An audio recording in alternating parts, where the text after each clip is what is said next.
All right, so I'll be giving a series of 3 lectures on quantum algorithms. The first one this morning will be on foundations and motivations. And the second one, let's see, maybe we can get this projected up, or can people see it?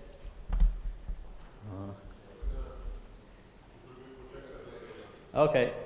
Second one will be sort of basic building blocks for quantum algorithms. And third one will be finally reaching some applications. And so one reason I write this is to warn you that today we're not actually going to finish any quantum algorithms. We're going to be just sort of setting some groundwork, and hopefully this will serve as a foundation for not only my subsequent 2 talks, but also the 3 lectures that Fernando Brandão will give on quantum algorithms on near-term devices later this week, and also the lectures that Dorita Haranov will be giving on quantum complexity theory. And also, I just wanted to present this subject because really in the course of my studies, it's just one of the most interesting and foundational topics that I've ever had the good fortune to stumble upon, and I would like to share it with you. So the thing that I will take as the unifying theme for my discussion will be simulation. So specifically, my topic will be quantum algorithms for simulating other systems. So simulating other physical systems, maybe chemical reactions, maybe condensed matter, maybe high energy physics, and also simulating other forms of computation. So why do I want to discuss this? So one reason, of course, is that this could be of actual practical usefulness someday when we have sufficiently large quantum computers to perform these simulations. But a second reason is that it provides us with a means of comparing the computational power between different physical systems and different models of computation. And in this capacity, it forms a very foundational role in the study of algorithms and computational complexity. So to show what I mean here, I'll draw some pictures. So let's suppose we have systems A and B, and maybe A is some form of computer that can efficiently simulate B. So then, of course, in terms of computational power, what this means is that the computational power of A is at least approximately as much as B, because anything you could do with B, you could always just emulate it with system A. And of course, if it goes the other way, that B can efficiently simulate A, then the power of B must be at least as much as A, approximately. And if each can simulate the other, then we have that these 2 systems are approximately equivalent in computational power. And so to make this precise, we have to say exactly what we mean here by efficiently and by simulate, etc. So in particular, the word efficiently looks very vague, but in a computational complexity context, it's just been defined to mean that the overhead is polynomial. So when we say that a given model of computation can solve a certain kind of problem in polynomial time, what we mean is that the number of elementary operations that the model of computation uses to solve that problem is scaling only polynomially with the size of that problem. And that even itself needs a little bit more unpacking. What do we mean by size of the problem? By default, we just mean the number of bits that it takes to describe the problem. So for example, if we're talking about factoring an integer, we say, okay, well, this integer has n bits. Can we do that using a number of operations that scales like n to some power in a polynomial way, or does it require a number of operations that's exponential in n? So in a computer science or complexity theory context, we will take efficiently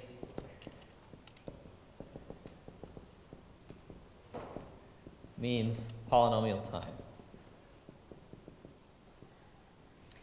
And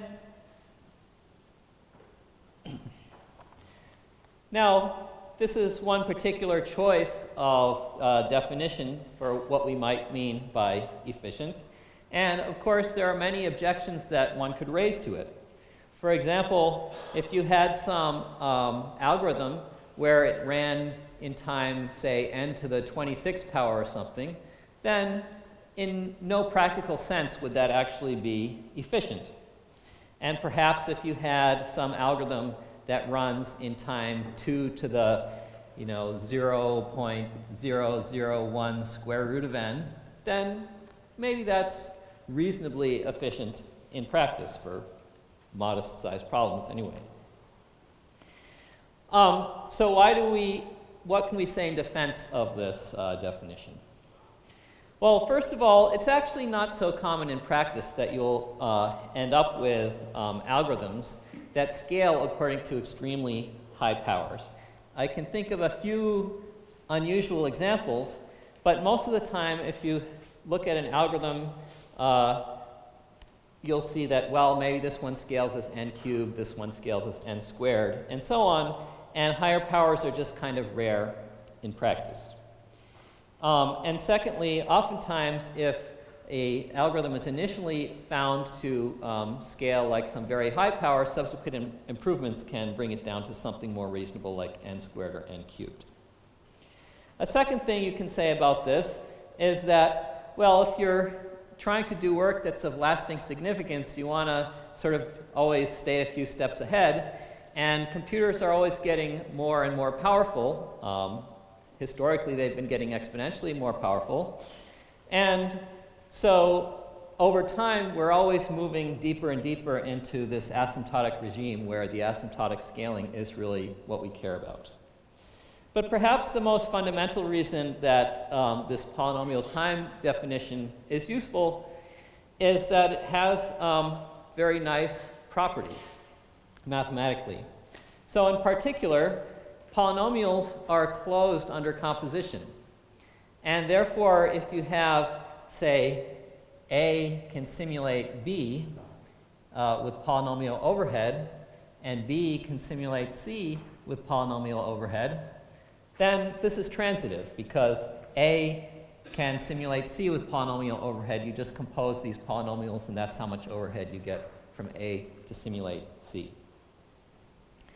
So because of this transitivity property, that makes it feasible to kind of map out a landscape of which computational systems can simulate which other ones without having to look at all, and choose two possible pairs between them. We can just map out the connected components in this kind of graph of simulability.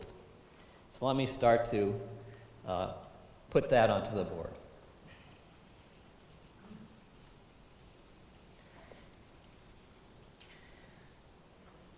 So there's a lot of interesting history in the classical computing world, which is very instructive, I think, to our current situations in the quantum era.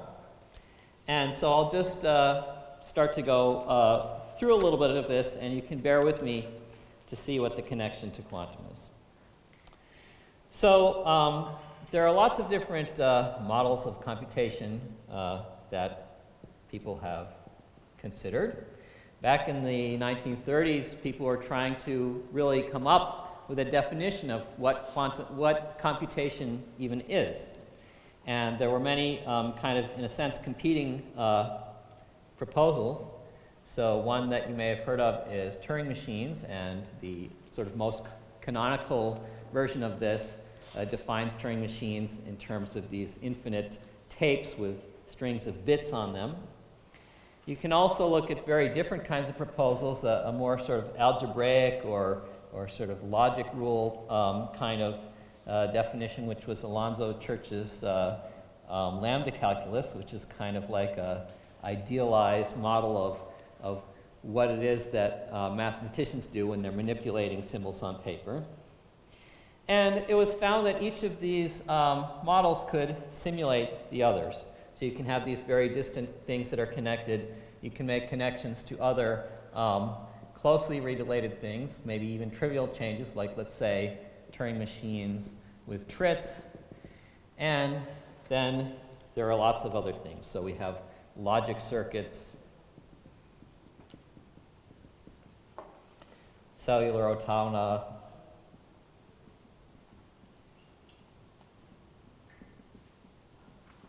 and many others.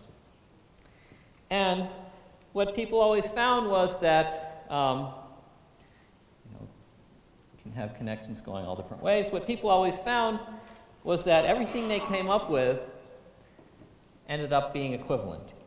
Basically, everything that looked plausibly like universal computation could simulate everything else.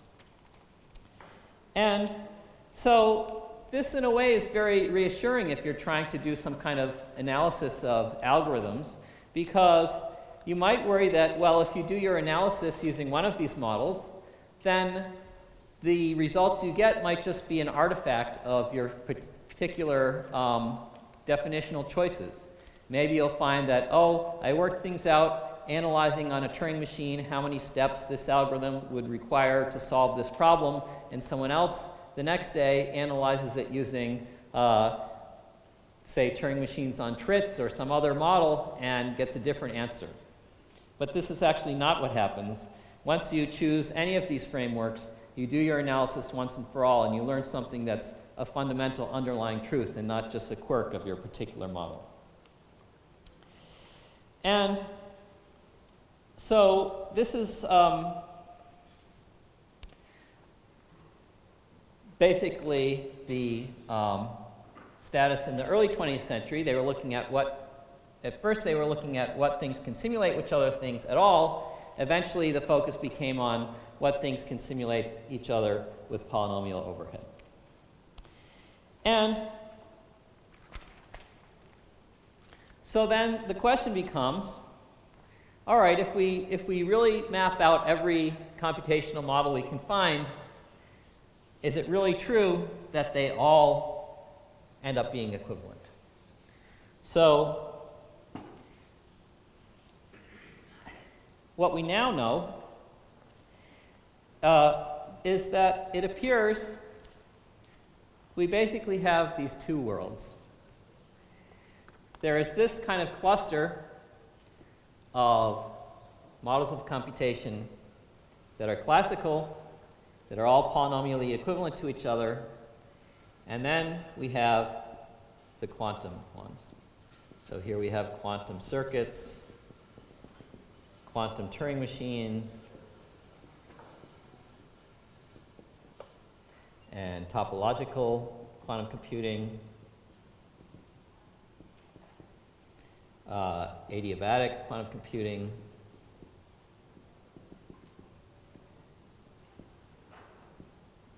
etc. Quantum cellular automata. And we know ways for these all to simulate each other. So this is basically our map of the computational world as we know it today.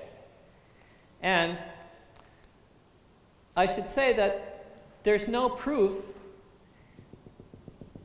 that we'll never discover some sneaky path by which classical computers could, with polynomial overhead, simulate quantum computers. We have various forms of, I would say, rather convincing indirect evidence that there does not exist some connection that unifies these two models of types of computation and makes them equivalent. but we don't have any unconditional proof that this is the case. So now one might be starting to think, if you've ever heard about complexity classes, you might be thinking about how this picture maps on to the sort of more conventional language of complexity classes that you might find in a computer science class. So roughly speaking, there is sort of a correspondence between the complexity class P, which is classical polynomial time, and this sort of connected component, this equivalence class of models of computation. And there's sort of a connection to BQP, quantum polynomial time, and this class. But they're not precisely the same thing. So the actual definition of these complexity classes, roughly speaking, it's a set of problems. And here, these are, of course, a set of models of computation. And so the relationship is basically that this is the set of problems that this model of computation, any one of these models of computation, can solve in polynomial time. And roughly speaking, this is the set of problems that these quantum computers can solve in polynomial time. Yes?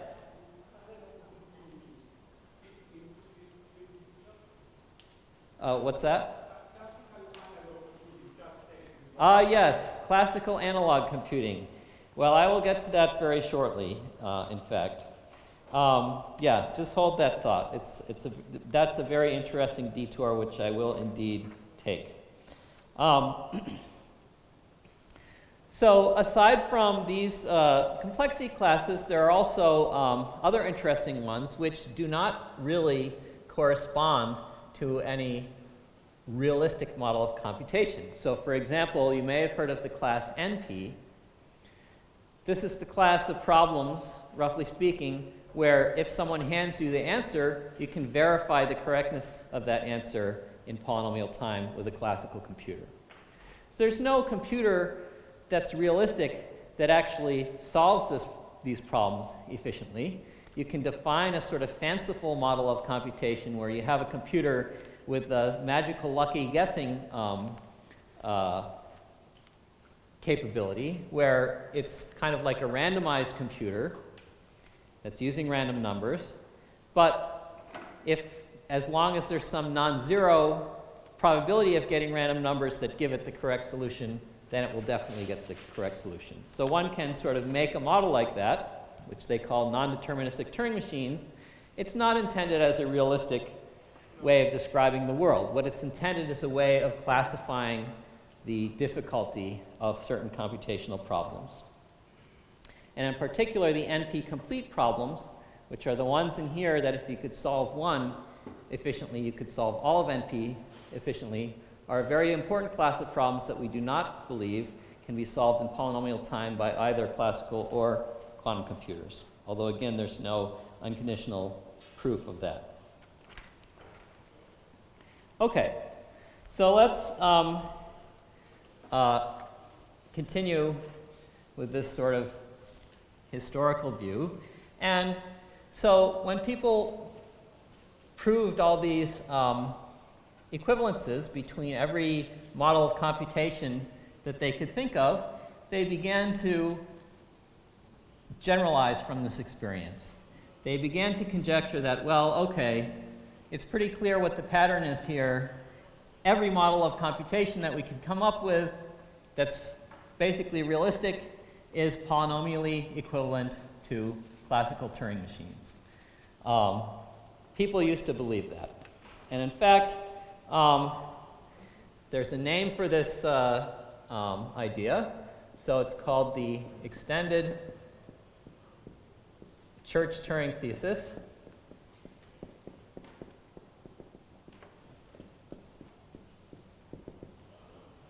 Which basically says that any reasonable model of universal computing is polynomially equivalent to a Turing machine, classical Turing machine. And up to about, say, 1980 or so, people really believed this. Every example they could really come up with just seemed to confirm this. So this is a very bold statement. This is about every possible model of computation. It's very kind of provocative, and it just invites challenges. So historically, one of the challenges to this came from analog computing, analog classical computing. And I think it's extremely worthwhile to learn about this history because it tells us a lot about, it provides very important lessons about quantum computing. So there are lots of models of analog computing, and they include various different flavors. Some are more concretely specified in terms of some underlying physics. Maybe it's some analog classical electric circuitry. Maybe it's some mechanical system out of gears and pulleys or something. But if you kind of look at the essence of these things, basically what they usually amount to is they're models of computation where you gain the capacity to do precise arithmetic on the real numbers. And so one of the first examples of this that was studied was by actually Claude Shannon, which was something called the GPAC model, General Purpose Analog Computer, where basically the operations you were given were arithmetical operations, addition, multiplication, integration, and constants. One of the best studied versions of this is called the Blum-Shub-Smale model, where rational functions are taken as your elementary operations. And what you find when you formally analyze these models is that it looks like you can solve these NP hard problems in polynomial time. And so that's a challenge to this extended Church-Turing thesis. As far as we know, classical Turing machines cannot solve these NP-hard problems in polynomial time. These analog machines, if you write them down, analyze them on a piece of paper, it looks like they can. So what's going on here? Well, the problem is these theoretical results don't really carry over into real life, and that's because these analog computers suffer from some non-zero amount of error. And when you look carefully and analyze how the power of these computers depends on the underlying precision, you always find out that these exponential speedups over Turing machines secretly depend on exponentially precise operations, exponentially small errors in the elementary operations. And whenever you put back a constant error, you basically get back the power of conventional classical Turing machines. And I think in a way this is not too surprising. So if you imagine that these analog signals can only be distinguished to some precision epsilon, then effectively the number of distinct states is now finite and inversely proportional to epsilon. So that was challenge number one, which we can see is realistically not a real challenge to the extended Church-Turing thesis. Another one that I'll briefly mention is relativistic computing. And so the most obvious version of this is just to take advantage of time dilation. So just start your computation, go off in your spacecraft, you don't age very much, you come back and your computation is done, even if the computer took a long time. This is actually not as good of an idea as it sounds, because it doesn't really give you exponential speedups. In order to get an exponential speedup, you find that it costs you exponential energy, which realistically you can't have. A somewhat more interesting suggestion is, well, what happens if you have curved space-time? And so an extreme example of this that people have analyzed is closed Timelike curves. So basically, some path you can go around and end up at the same time that you started. This is sort of a form of time travel. And these are allowed solutions in general relativity, and it's a little bit hard to say what they really mean, because you run into all these problems like the grandfather paradox.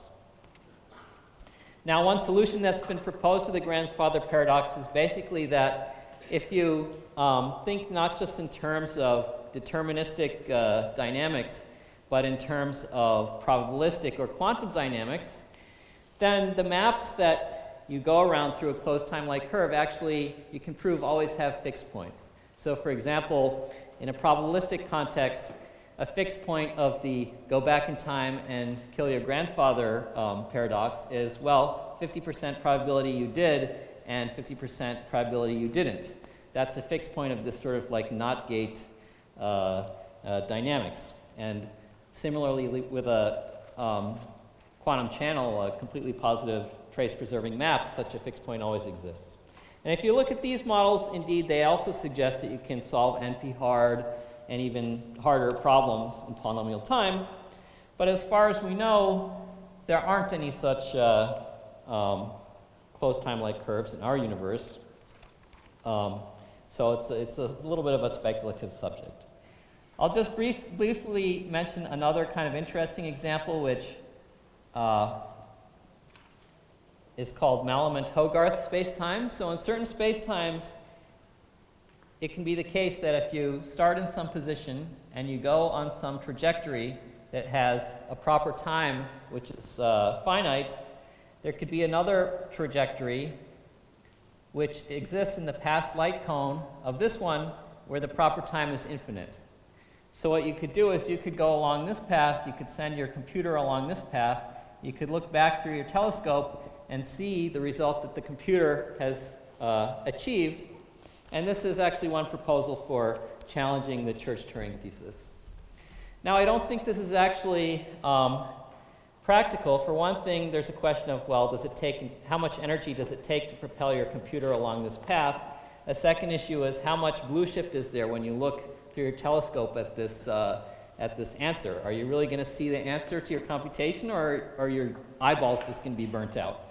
So I think this is actually kind of an interesting little research project that someone could pursue, which I haven't had time to do. Okay, now a third challenge, which I think is actually like more of a practical warning, is that very often in physics, as a theorist, you can write down quantities that are definitely physics related, things like ground state energies, partition functions, etc. So I'll just use partition functions as an example, which you can show are formally NP hard to compute, or even worse. And you can say, you might say to yourself, aha, well, this is a quantity from physics, therefore physics is computing this NP hard quantity. But actually, that's not a correct conclusion, because a partition function, for example, is not something that you can directly measure in a lab. It's something that we as theorists write down. And to really claim a model of computation, you have to think about it operationally. Is this an actual process that you can set into motion in a laboratory, measure the result at the end in some kind of efficient way, and get the answer to your computation? Okay, so basically, that was the history up until, say, 1980 or so, and then the idea of quantum computation came along. And when the idea of quantum computation came along, a lot of people had the reaction of, well, of course, this is just another one of these analog models of computation. You have all these continuous amplitudes inside your quantum computer. Presumably what's really going on is that these exponential speedups that you claim with quantum computers are not real. They're just artifacts of somehow relying on exponential precision in these amplitudes, which is not physically realistic. And it's just a repeat of the same story about all these little analog computers that, that never really panned out. And at the time, that was actually a very plausible objection to make to quantum computation. But we now know something that they didn't know back then in the 80s. And I consider this to be one of the most, possibly the most important theorems in all of quantum information, or at least quantum computation. And it's not really just one theorem. There are many variants of it, but I'll just sloppily refer to it as the Threshold Theorem. And let me write down sort of a loose statement of what the flavor of these theorems are.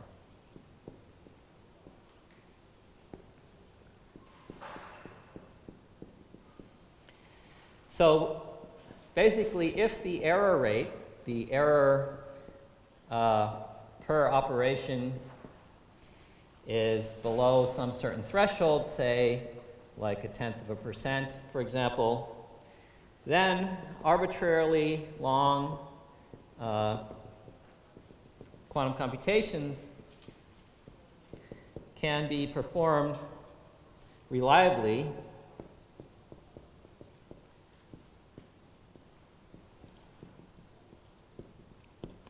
using error-correcting codes and only logarithmic quantum error-correcting codes and logarithmic overhead.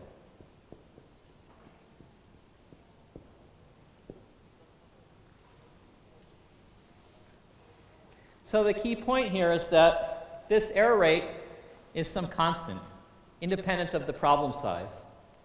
It's not some number that's shrinking exponentially as the function of the size of your problem, as it is in these analog models of computation. And not everyone considers the issue settled about whether quantum computation is really a real challenge to the extended Church-Turing thesis versus whether it's just another mirage like analog computing. But I would say that most people are basically convinced by this, that it kind of settles the issue in principle, and certainly that's a view that I subscribe to. Okay, I should briefly mention that, in fact, oh, question, yes.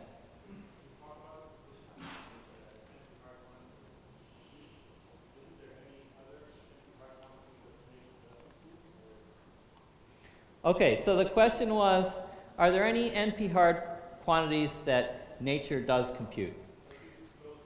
Yes. So I think, let me give two examples. So one example is from Scott Aronson, which is he has these very interesting lectures that you can see videos of online that I recommend. And the idea is if you take two glass plates and you put some pins in between them and you dip this into soap, it will form a network of soap bubbles where, in theory, what should happen is that to minimize free energy, it will find the minimum spanning tree of these points on the plane. And finding the minimum length spanning tree of points on the plane is a well-known NP complete problem. And so one might ask, does this prove that actually these NP complete problems can be solved efficiently by nature? Now, if you try this with 2 or 3 pins, it totally works. If you try this with 10 or 20, what happens is the system basically gets stuck in some local optimum and doesn't converge to the true optimum. So it looks like this ultimately doesn't scale in practice. Another example, in a way even more interesting one, is, well, if you think about Ising models like spin glasses, you have some Hamiltonian where the energy is of this form. You have just a bunch of spins that can be plus or minus valued. You have coefficients, and you have pairwise couplings that are, say, arbitrary. So if you think of this as a classical Hamiltonian, finding the ground state of this is an NP-complete problem, as was proven by Barahona in, I think, the 80s. And so you might ask, okay, can you, for example, produce such a ground state by a thermal process? Just take some classical spin glass and cool it down. Or you can also ask, can I produce this ground state by a quantum process, perhaps adiabatically? So start with some other Hamiltonian, maybe a transverse field, gradually turn off the transverse field, and try to adiabatically produce the ground state of a Hamiltonian like this. And this becomes a pretty complicated topic about under what circumstances do you get these ground states and under what circumstances you don't. But the general consensus is that both classically and quantumly, there do appear to be some worst case instances where you really just get stuck in a local optima and you don't converge to the true ground state in any polynomial amount of time.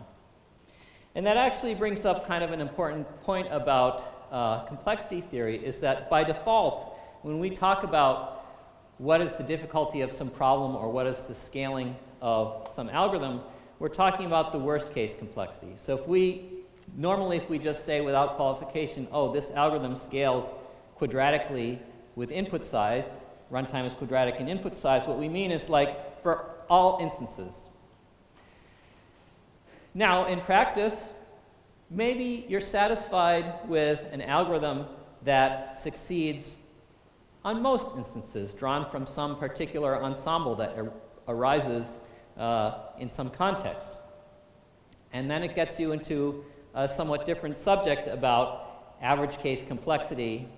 And so it's important to be very careful about that distinction. Sometimes the things that you know from complexity theory about worst case complexity can be misleading about average case, and sometimes things that you observe empirically about average case complexity can be misleading about the underlying worst case complexity. So it's very important to be careful about those distinctions. Okay, so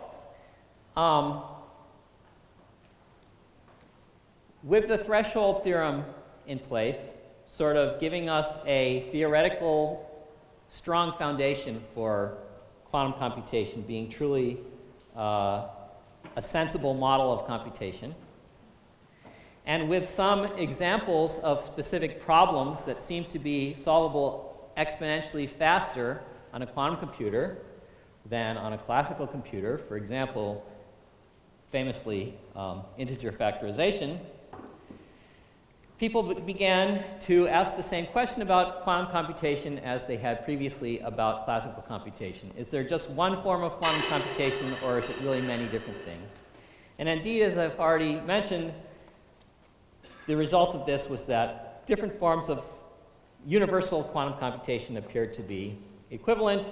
If you analyze something in terms of a topological quantum computer, or someone else analyzes it with a Q-trit model, or someone else analyzes it with an architecture like the optical ones we've seen, we're fundamentally talking about the same algorithms. We can abstract away the specifics of architecture, at least in principle, when we're asking what is the scaling of quantum algorithms for different problems. And so, based on that experience, people formulated a new conjecture, which is the quantum extended Church-Turing thesis. So they said, well, okay, we didn't get it right last time, but maybe now we have the right answer. Any reasonable model of universal computing can be simulated in polynomial time by a quantum Turing machine.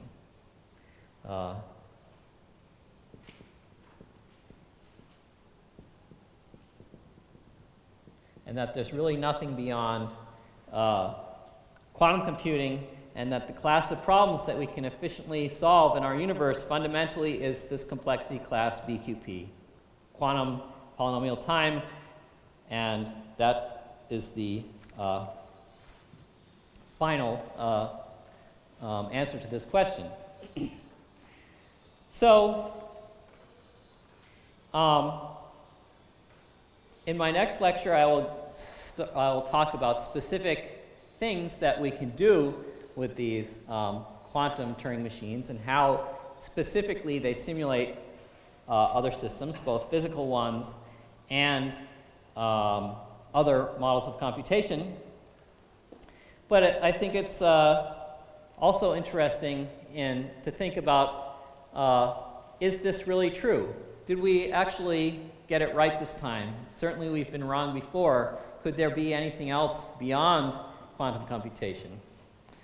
And this is an active area of research. So certainly one question that I've spent time on is, can quantum computers efficiently simulate the phenomena of high energy physics, where your underlying degrees of freedom are fundamentally continuous fields, which in principle would require infinitely many qubits to describe, even in a finite space-time volume. So far, our results suggest that it is in fact possible to discretize things and bound errors so that it looks like it does not pose a real challenge to the quantum extended Church-Turing thesis. Another question you can ask is, all right, but what if you take into account quantum gravity effects? And that's a rather exotic thing to consider. What's the computational power in a quantum gravity model? I think the fair answer to that question today is that we really don't know the answer. I have heard secondhand that someone asked this question to Ed Witten, and he responded that he did not think that quantum gravity would pose a challenge to the quantum extended Church-Turing thesis. But you know, that's one person's opinion. So I think I have about 3 minutes left. Maybe this is a good time to stop this lecture and invite any questions.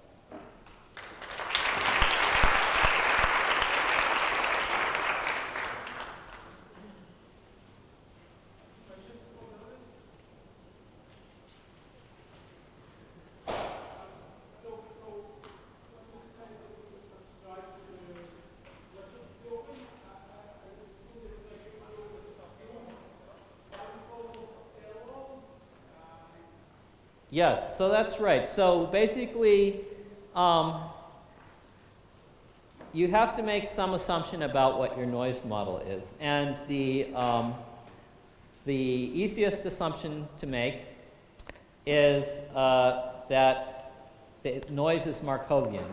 Essentially, that errors are sort of happening independently on your qubits, and that your environment is not keeping a memory of what it previously saw, and that that the memory effects are negligible because they just get washed away in the very large number of degrees of freedom in the environment.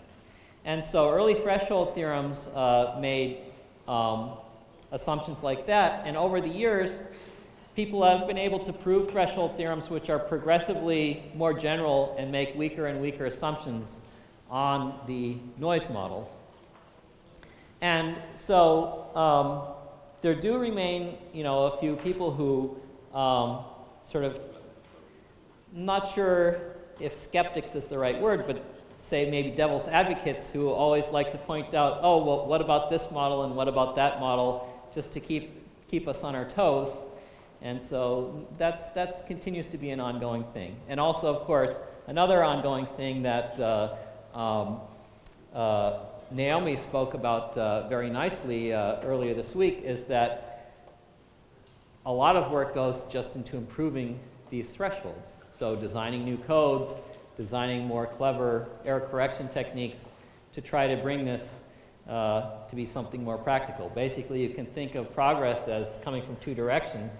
On the one side, you have hardware advancements that make the error rates lower, and on the other side, you have theory advancements that bring the thresholds higher, and when these meet is when you can really get a fault-tolerant quantum computer.